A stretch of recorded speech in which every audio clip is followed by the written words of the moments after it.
Então, eu não acredito nessa ideia de que se você tem responsabilidade fiscal, você não está preocupado com as pessoas. Pelo contrário, é porque você está preocupado com as pessoas que você precisa de responsabilidade fiscal para ter o como para chegar lá no final do dia. Como que você define responsabilidade fiscal? Simples.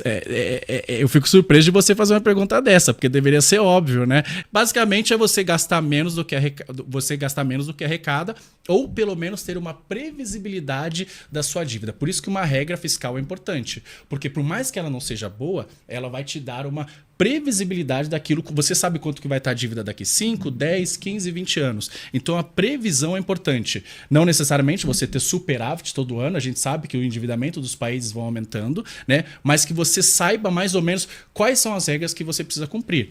Qual que é a melhor lei que um político pode fazer? É uma lei que limita o poder dos próximos políticos quando ele não estiver na cadeira. Por exemplo, lei de responsabilidade fiscal do Fernando Henrique. Ele falou assim, olha, eu vou estabelecer uma série de regras que você não sabe quem vai ser o prefeito, o governador daqui 10, 15, 20 anos, mas você sabe que ele não pode gastar mais de 60% da arrecadação dele com folha de pagamento, que ele tem que cumprir uma série de regras, porque senão ele vai cometer um crime ali que ele pode ser imputado irresponsabilidade fiscal, né? Então, a importância de você ter uma regra é justamente da previsibilidade. Boa oportunidade para reforçar um contraste aqui. Sim. Você discorda dessa definição? Não, eu perguntei, não porque eu não saiba, mas porque eu gosto de saber como as pessoas definem os marcos, premissas, a partir valores, dos quais elas estão pensando. Claro.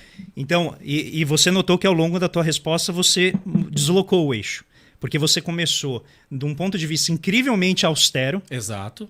E aí você falou, peraí, mas não é assim. Não, exato. Né? Então você começou, a gente tem que gastar menos do que a gente ganha. E rapidamente você falou assim, mas nenhum Estado funciona assim. Exato. Né? Então a gente tem necessidades Exato. que muitas vezes excedem a capacidade de arrecadação do Estado naquele momento. E a dívida pública é um caminho para você ampliar as possibilidades de atendimento da população, muitas vezes de atendimento de grupos de interesse que estão ali na fila, tem poder e tal. Então, nota que o conceito de responsabilidade fiscal que ele adota é o conceito que a gente chama de contabilista. Você tem que fechar as contas, a dívida tem que ter uma trajetória ali que o setor financeiro entenda como sendo adequada. E quando você joga para o setor financeiro decidir, você gera dívida de 256% do PIB no Japão, 146% do PIB nos Estados Unidos, 113% do PIB no Canadá e 73% do PIB aqui no Brasil. E o mundo vai acabar, porque a gente está em 73 ou vai chegar em 78. E esse é o ponto que eu queria salientar. Há várias formas de ter responsabilidade fiscal. Então, quando a gente pensa, e eu concordo perfeitamente que não dá para ter responsabilidade social sem responsabilidade fiscal. Só que o fiscal não é equilíbrio de contas apenas. O fiscal é jogo de poder. Ele falou muito bem. O teto de gastos buscava fazer o quê?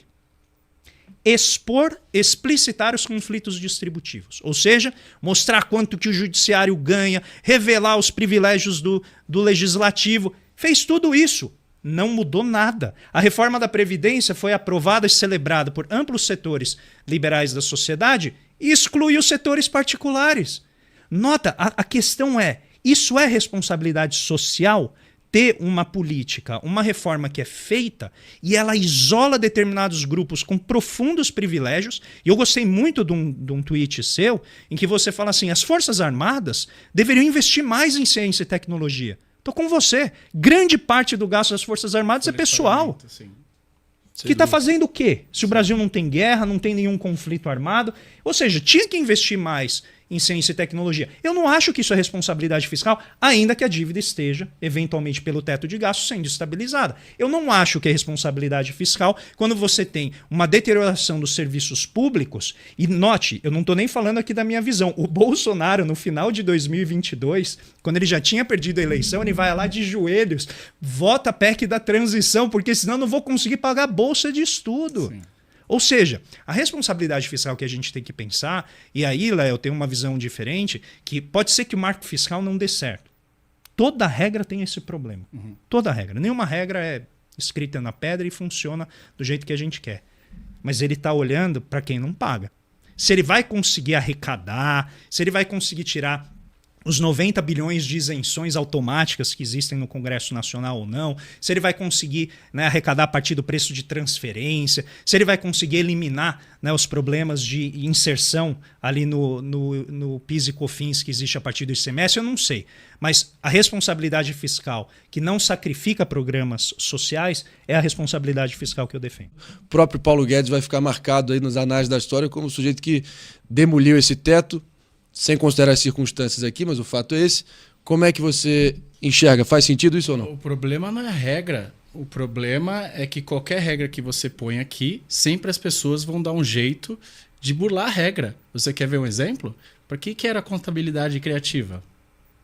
Quem que fez a contabilidade criativa? Que é um eufemismo para as famosas pedaladas. Ou a pedalada é um eufemismo para a contabilidade criativa da Dilma Rousseff. Que sofreu impeachment por causa disso. Existiam regras e as pessoas sempre vão tentar burlar a regra.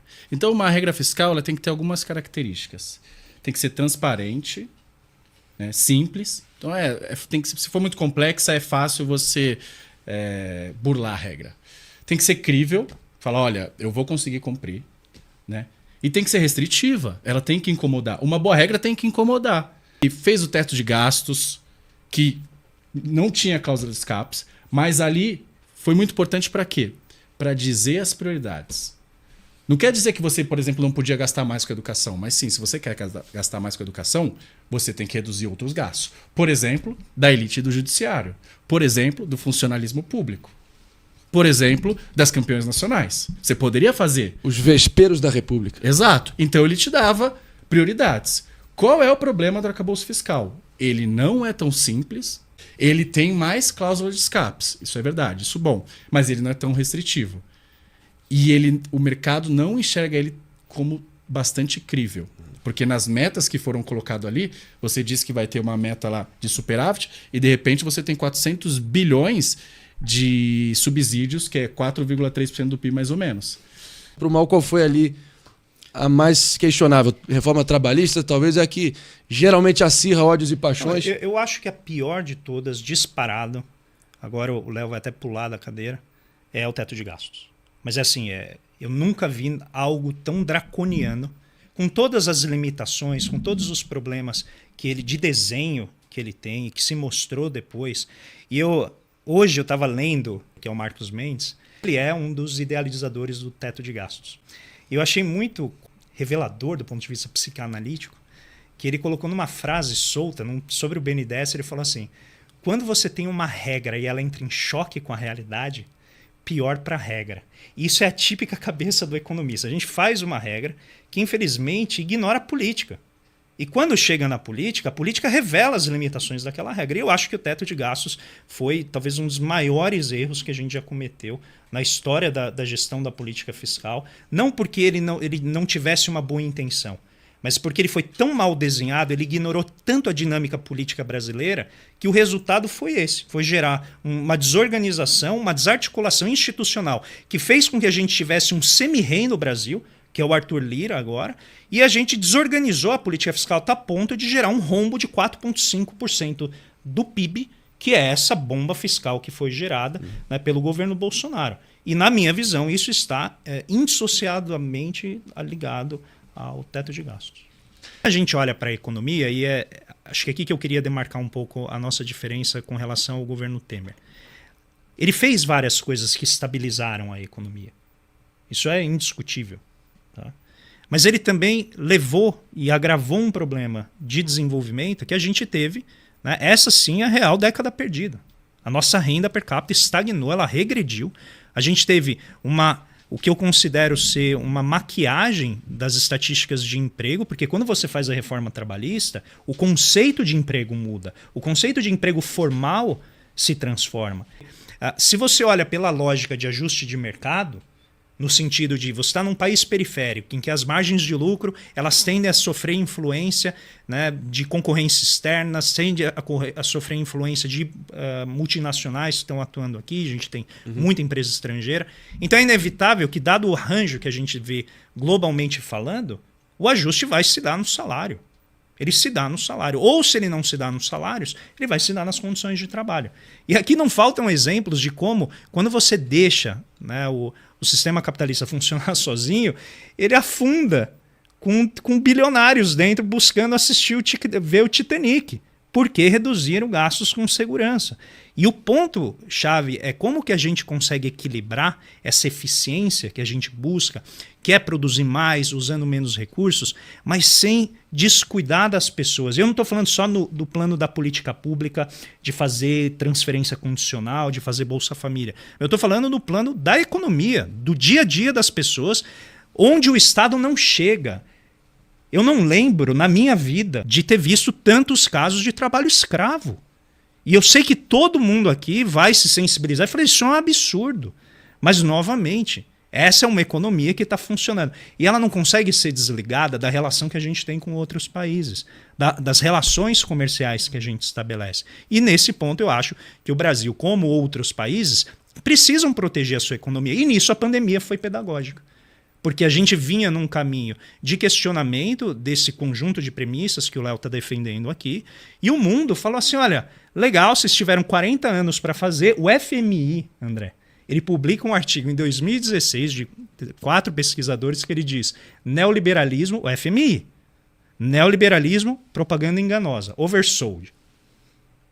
Eles dizem, olha, prometeu que os mercados garantiriam estabilidade, reduziriam desigualdade, conseguiriam dinamizar a produtividade e só uma delas conseguiu, mais ou menos de maneira, vamos dizer, controversa, encontrar na literatura, que é a questão da produtividade. Agora, desigualdade não ocorreu e a estabilidade dos países periféricos também não ocorreu. E aí eles dizem, está na hora de pensar algo novo. O FMI, quando o FMI chega numa mudança de pensamento dessa, é porque o mundo já está muito além. Eu sei que a gente errou muito no passado, mas eu também sei que a gente não teria plano real se a gente não tivesse sido ousado. A gente precisa pensar um modelo novo com base naquilo que está ocorrendo agora. E, infelizmente, Léo, não vai ter segurança em tudo. A gente precisa ter uns pontos-chave, mas eu acho que a gente precisa avançar na, vamos dizer assim, normalização da atuação do Estado, para que a gente possa voltar a ter políticas públicas que sejam mais abrangentes. E o que a gente está vendo agora, eu acho que é um conjunto de insatisfações generalizadas e que, pegando a máxima do Léo sobre a regra fiscal, mostra que é um bom plano. Se está todo mundo, de alguma maneira, insatisfeito, é porque você está fazendo uma política que tem como, né, persistir no tempo. Então, o arcabouço fiscal não é o arcabouço dos sonhos de ninguém, e é por isso que, na minha visão, né, ele é válido como uma forma de tentar conseguir alguma coesão para que as forças políticas possam se organizar olhando, né, mais ou menos ali para um caminho parecido. Do ponto de vista de economia, eu acho que o governo Lula, se ele tem sorte, eu não acredito muito que seja sorte, eu acho que é mais efeito da combinação do pacote fiscal que o governo Bolsonaro fez, né, para tentar se reeleger junto com a PEC da transição, combinado com o marco fiscal, que não faz um ajuste a lá teto de gastos, ou seja, garantir algum espaço para crescimento da despesa ao longo do tempo, eu acho absolutamente razoável para acomodar essas demandas. E aí eu entro na questão da taxa de juros. Por que eu estou falando isso? Quando a gente olha os researches, né, as pesquisas de mercado financeiro, a preocupação é, eles aumentaram o gasto, a PEC da gastança, e não sei o quê, e com isso a taxa de juros vai subir e tal. A taxa de juros já está na estratosfera. Ela já está muito elevada. Ela não é a taxa de juros mais elevada do mundo, porque tem país em guerra, tem país à beira da hiperinflação, mas no mundo que está razoavelmente organizado, ela é a taxa de juros mais elevada. Aí você olha para a Europa, você olha para os Estados Unidos, você olha para a China, eles estão com inflações elevadas, a China talvez seja a exceção, só que as taxas de juros bem menor. E aqui é o ponto que eu falo da minha visão de economia como algo que está intimamente ligado à geopolítica. Por que o Brasil, eu sei que a gente tem histórico de inércia, minha tese de doutorado sobre isso, eu sei que tem resistência baixa da inflação, eu sei que tem tudo isso. Mas se o choque é combinado com todo mundo, foi um choque de energia, foi um choque de cadeias globais paralisadas, em que, né, preço do frete multiplicou por 10 vezes, em que você teve várias pressões que elevaram preços setoriais, todo mundo sofreu isso. Por que o Brasil é o único que foi na frente para subir a taxa de juros? Aí vão dizer, não, porque o Banco Central errou em reduzir o juro. Novamente, é muito fácil, depois que o fim do mundo passou e que ele não acabou, você dizer assim, olha, a gente errou.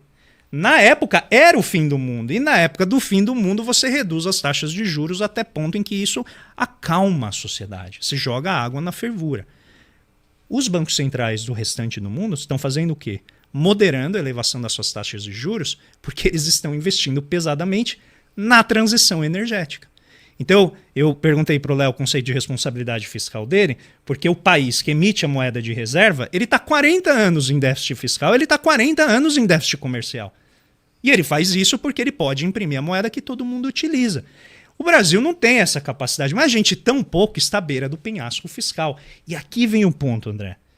Se os outros países estão tomando liberdades no sentido de focalizar o investimento para a transição energética, a União Europeia, a Alemanha especificamente, acabou de aprovar um investimento de 10 bilhões de euros numa planta da Intel na Alemanha. É o maior investimento já feito no país para semicondutores, fazer chips de computador. Ou seja, o mundo está investindo nisso e eu acho que seria... O governo Biden também agora, né? Não, o governo Biden colocou 280 bilhões para os próximos 10 anos. Só num setor. Colocou dezenas de bilhões para pesquisa e desenvolvimento. Novamente, eles constituíram um sistema de inovação nacional que envolve o setor público e privado. A gente nunca conseguiu fazer isso aqui. Então, eles conseguem fazer, mas a gente tem que tentar. Por quê? Se a gente perder o que, na minha visão, é essa nova oportunidade do Brasil assumir uma liderança internacional, de desenvolver tecnologia, aproveitar os nossos biomas para colocar gente na escola, para colocar gente na universidade, para que a gente use a Amazônia de uma maneira sustentável, a ideia da floresta em pé, e não fique pagando o pesquisador europeu que vem aqui explorar o conhecimento que está na nossa Amazônia e depois a gente compra o produto 5 mil vezes mais caro. E eu acho que a gente precisa fazer um pacto nacional que olha menos para o lado do passivo, que é essa preocupação da dívida, se ela vai sustentar e tudo, e comece a olhar um pouco mais para o lado do ativo, que é o potencial de investimento que a gente tem, todos os recursos naturais, as potencialidades. E, novamente, Larry Summers, não sou eu falando, é o cara que foi secretário do Tesouro do Clinton, que abriu, né, desregulou o mercado lá em 1999, que eventualmente contribuiu para a crise de 2008. Ele falou assim, o Banco Mundial tem que ampliar o seu balanço, tem que começar a investir pesadamente, não está fazendo a sua parte. O governo Biden, principalmente o plano de investimento, não é inflacionário, porque ele está mexendo na estrutura da oferta. Eu acho que a gente tem que sair da demonização dessas políticas, e eu entendo que tem uma certa inércia nisso, demora para acontecer, mas se a gente perder essa oportunidade, eu acho que isso vai custar muito caro para o Brasil.